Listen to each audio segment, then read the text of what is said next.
ሰላም ጤና ይስጥልኝ የቻናሌ ተከታታዮች እንዴት ናችሁ? ዛሬ ስለ ሰውነታችን እጅግ አስገራሚ ክፍልና ለጤናችንም መሰረት ስለሆነው ስለ አንጀታችን እንነጋገራለን። ብዙዎቻችን የልብ ጤና፣ የሳምባ ወይም ደግሞ የአጥንት ጥንካሬ ያሳስበናል። ነገር ግን ሳይንቲስቶች ሁለተኛው አእምሮ ብሎ የሚጠሩትን አንጀታችንን ዘንግተነዋል። አንጀታችን ምግብ መፍጫ ብቻ አይደለም። ከበሽታ የመከላከል አቅማችንን 70% በላይ የሚገኘው እዚሁ አንጀታችን ውስጥ ነው።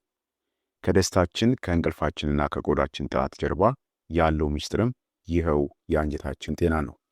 ብዙ ጊዜ አንጀታችን መቆሸሹን ወይም ደግሞ መታመሙን የሚነግሩን ምልክቶች ላይ እናተኩራለን። ነገር ግን ዛሬ ለየት ባለ መልኩ የምናየው አንጀታችን ጤናማ መሆኑን እንዴት እናውቃለን የሚለውን ነው። ሰውነታችን አንጀቱ በሰላም ስራውን እየሰራ መሆኑን የሚነግረን በምን አይነት መንገዶች ነው? ይህንን ማወቅ ለምን አስፈለገ ካላችሁ፣ ጤናማውን ምልክት ካወቅን ያልተለመደ ነገር ሲከሰት በፍጥነት መፍትሄ እንድንፈልግ ይረዳናል። በዚህ ቪዲዮ ውስጥ ብዙ ሰዎች የማያውቋቸው ነገር ግን እጅግ ወሳኝ የሆኑ 8 ምልክቶችን በዝርዝር እናያለን። እነዚህ ምልክቶች በራሳችሁ ላይ በማየት ብቻ የአንጀታችሁን ወቅታዊ ሁኔታ መገምገም ትችላላችሁ። እስከ ቪዲዮ መጨረሻ ድረስ አብራችሁን ቆዩ። ምክንያቱም 8ኛው ነጥብ ስለ አንጀታችን ብቻ ሳይሆን ስለ ማህበራዊ ህይወታችንም የሚናገረው ነገር አለ። ስለሆነም እስከ መጨረሻው አብራችሁን ቆዩ። መልካም ቆይታ።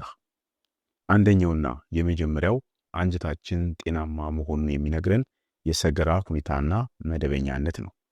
የአንጀታችን ጤናማነት ቀጥተኛ መስተዋት ተደርጎ የሚወሰደው የምናስወግደው የቆሻሻ ባህሪ ነው። አንድ ሰው በቀን አንድ ጊዜ ወይም ደግሞ በሁለት ቀን አንድ ጊዜ ያለምንም መቆራረጥና ማማጥ የሚጸዳዳ ከሆነ አንጀቱ ስራውን በአግባቡ እየተወጣ መሆኑን ያሳያል።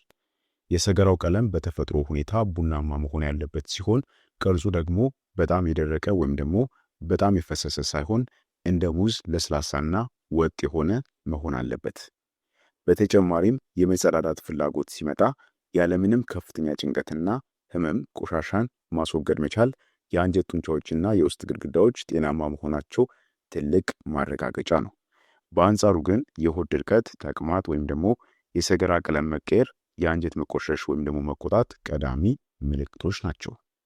ሁለተኛ የጋዝና የሆድ መነፋት ሁኔታ ነው። ሁለተኛውና የአንጀት ጤና መለኪያ የምግብ መፈጨት ሂደት ምን ያህል ሰላማዊ ነው የሚለው ነው።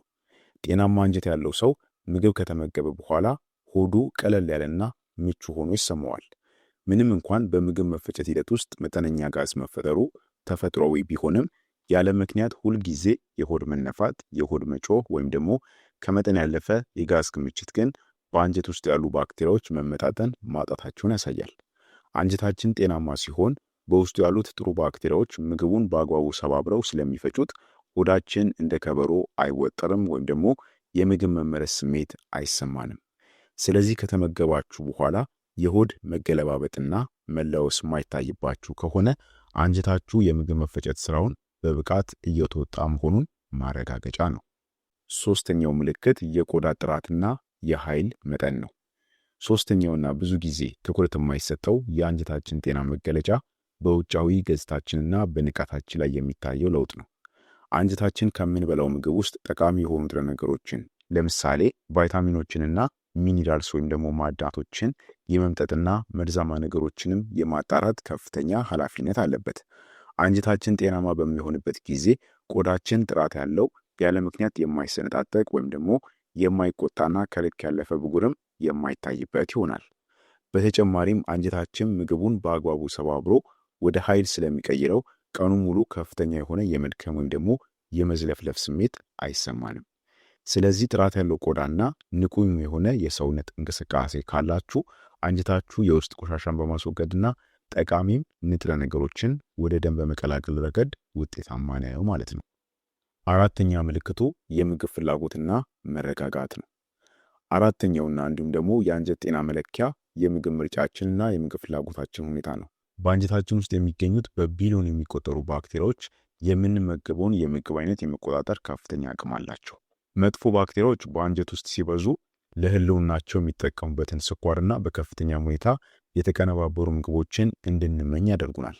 ነገር ግን አንጀታችን ጤናማ ሲሆን ጥሩ ባክቴሪያዎች ወይም ደግሞ ፕሮባዮቲክስ ሲበዙ ማለት ነው ያለ ምክንያት የጣፋጭ ፍላጎታችን ይቀንሳል።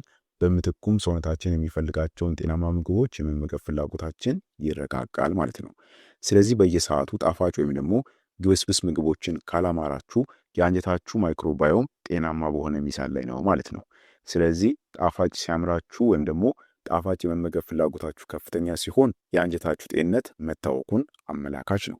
በተቃራኒው ደግሞ ለጣፋጭ ያላችሁ ፍላጎት የሚቀንስ ከሆነ የአንጀታችሁ ጤንነት ጥሩ የሚባል ሁኔታ ላይ ነው ማለት ነው። አምስተኛ አንጀታችን ጤናማ መሆኑን የሚያሳየን ጥራት ያለው እንቅልፍ ነው። አምስተኛውና የአንጀታችን ጤና መገለጫ የሌሊት እንቅልፋችን ሁኔታ ነው። ብዙዎቻችን እንቅልፍ ከአእምሮ ጋር ብቻ የተያያዘ ይመስለናል። ነገር ግን ለጥልቅና ሰላማዊ እንቅልፍ ወሳኝ የሆነው ሴራቶኒን የተባለው ሆርሞን እስከ 90% የሚደርሰው የሚመረተው በአንጀታችን ውስጥ ነው። አንጀታችን ጤናማ በሚሆንበት ጊዜም እነዚህን የእንቅልፍና የደስታ ሆርሞኖች በበቂ ሁኔታ ያመነጫል። ይህም ያለምንም መቆራረጥ እንድንተኛና ጠዋት ስንነቃም ከፍተኛ የሆነ የንቃት ስሜት እንዲሰማን ያደርጋል ማለት ነው። በአንጻሩ ግን አንጀታችን በቆሻሻ ወይም ደግሞ በመጥፎ ባክቴሪያዎች ከተሞላ የሆርሞን መዛባት ስለሚፈጠር እንቅልፍ ማጣት ወይም ደግሞ የሌሊት ላብ ሊያስቸግረን ይችላል። ስለዚህ ማታ ማታ ሰላማዊ እንቅልፍ የምተኙ ከሆነ አንጀታችሁ የሆርሞን ምርት ስራውን በሚገባ እየተወጣ መሆኑን ማረጋገጫ ትልቅ ምልክት ነው ማለት ነው። ስድስተኛ ጠንካራ የሆነ የበሽታ መከላከል አቅም መኖር ነው። ስድስተኛው የአንጀታችን ጤና መገለጫ የሚባለው የሰውነታችን በሽታ የመከላከል አቅም ብቃት ነው። ብዙዎቻችን ላናውቀው እንችላለን እንጂ የሰውነታችን በሽታ የመከላከል ስርዓት ወይም ደግሞ ኢሚዩኒ ሲስተማችን 70% የሚሆነው የሚገኘው በአንጀታችን ውስጥ ነው። ጤናማ አንጀት ያላቸው ሰዎችም የባክቴሪያና የቫይረስ ጥቃቶችን በቀላሉ የመቋቋም አቅም አላቸው። ይህ ማለት በየጊዜው ለጉንፋን፣ ለኢንፌክሽን ወይም ደግሞ ለተለያዩ አለርጂዎች ተጋላጭ አይሆኑም ማለት ነው። አንጀታችን ጤናማ በሚሆንበት ጊዜም በውስጡ ያሉት ጥሩ ባክቴሪያዎች እንደ መከላከያ ሰራዊት በመሆን ጎጂ የሆኑ ተዋሲያን ወደ ደም ስራችን እንዳይገቡ ይከላከላሉ። ስለዚህም ቶሎ ቶሎ የማትታመሙና የሰውነት የመከላከላችሁ አቅም ጠንካራ ከሆነ አንጀታችሁ ለእረፍት ሳይቀመጥ ጥበቃ ያደረገላችሁ መሆኑን ትልቅ ማረጋገጫ ነው። ሰባተኛ የአእምሮ ንቁነት። ሰባተኛውና የአንጀታችን ጤና መገለጫ አእምሯችን ንቁነትና እንዲሁም ደግሞ ትኩረት የማድረጋችን ብቃት ነው። ሳይንሱ አንጀታችን ሁለተኛው አእምሯችን ወይም ደግሞ ዘሰከንድ ብሬን ብሎ ነው የሚጠራው። ምክንያቱም በአንጀታችን ውስጥና በአእምሯችን መካከል ቀጥተኛ የሆነ የነርቭ ግንኙነት ስላለ ነው። አንጀታችን በቆሻሻ ወይም ደግሞ በመጥፎ ባክቴሪያዎች ሲወረር ብሬን ፎግ የሚባል የአእምሮ መደብዘዝ፣ ትኩረት ማጣት እናም ደግሞ የሐሳብ መበታተን ስሜት የሚፈጠር ይሆናል። ነገር ግን አንጀታችሁ ጤናማ በሚሆንበት ጊዜ አእምሯችሁ ንቁ ይሆናል። ነገሮችንም በፍጥነት የመረዳትና የማስታወስ አቅማችሁም ይጨምራል። ስለዚህ ያለ ምክንያት የመረበሽ ወይም ደግሞ የጭንቀት ስሜት የማይሰማችሁ ከሆነና አእምሯችሁም ብሩህ ከሆነ አንጀታችሁ ከአእምሯችሁ ጋር በሰላም እየተገናኘ መሆኑን የሚያሳይ ምልክት ነው ማለት ነው። ስምንተኛ የአፍ ጠረን ሁኔታ። ስምንተኛውና የመጨረሻው የአንጀታችን ጤና መገለጫ ብለን የያዝነው የአፍ ጠረናችን ሁኔታ ነው። ብዙዎቻችን መጥፎ የአፍ ጠረን የሚመጣው ከጥርስ ወይም ደግሞ ከድድ ችግር ይመስለናል። ነገር ግን የአንጀት መቆሸሽና የምግብ አለመፈጨት ዋነኛው መንስኤ ሊሆን ይችላል። አንጀታችን ጤናማ በሚሆንበት ጊዜ የተመገብነው ምግብ በፍጥነት ተፈጭቶና ተሰባብሮ ስለሚወገድ በሆዳችን ውስጥ ተከማችቶ የመበስበስ እድል አይኖረውም። ነገር ግን አንጀት ስራውን በአግባቡ ካልሰራ በሆድ ውስጥ የሚፈጠሩ ጋዞችና እንዲሁም ደግሞ ሽታዎች ወደ ላይ በመውጣት በአፋችን በኩል መጥፎ ጠረን እንዲኖር ያደርጋሉ። ስለዚህ ጥርሳችሁን በመቦረሽ ብቻ ሳይሆን በተፈጥሯዊ ንጹህና ጤናማ የአፍ ጠረን ካላችሁ አንጀታችሁ ቆሻሻን የማስወገድ ስራውን በቅልጥፍና እያከናወነ መሆኑን የሚያሳይ ትልቅ ምልክትና ማሳያ ነው ማለት ነው።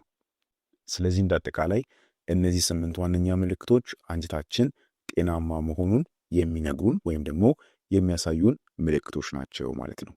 በአጠቃላይ አንጀታችን ከምግብ መፍጨት ባለፈ ለጠቅላላ የሰውነት ጤናችን፣ ለቆዳችን ጥራት፣ ለእንቅልፋችንና እንዲሁም ደግሞ ለአእምሯችን መረጋጋት ዋነኛው መሰረት ነው። እነዚህ 8 ምልክቶች በሰውነታችሁ ላይ የሚታዩ ከሆነ አንጀታችሁ በጥሩ ጤንነት ላይ ይገኛል ማለት ነው። ነገር ግን እነዚህ ምልክቶች የማይታይባችሁ ከሆነ አንጀታችሁ እርዳታ እየጠየቀ መሆኑን ተረድታችሁ በቂ ውሃ በመጠጣት ፋይበር ያላቸው ምግቦች በማዘውተርና እንዲሁም ደግሞ አላስፈላጊ ስኳርን በመቀነስ ጤንነታችሁን መመለስ ይኖርባችኋል። አስታውሱ፣ የአንጀት ጤና ማለት የጠቅላላ ጤና መጀመሪያ ነው።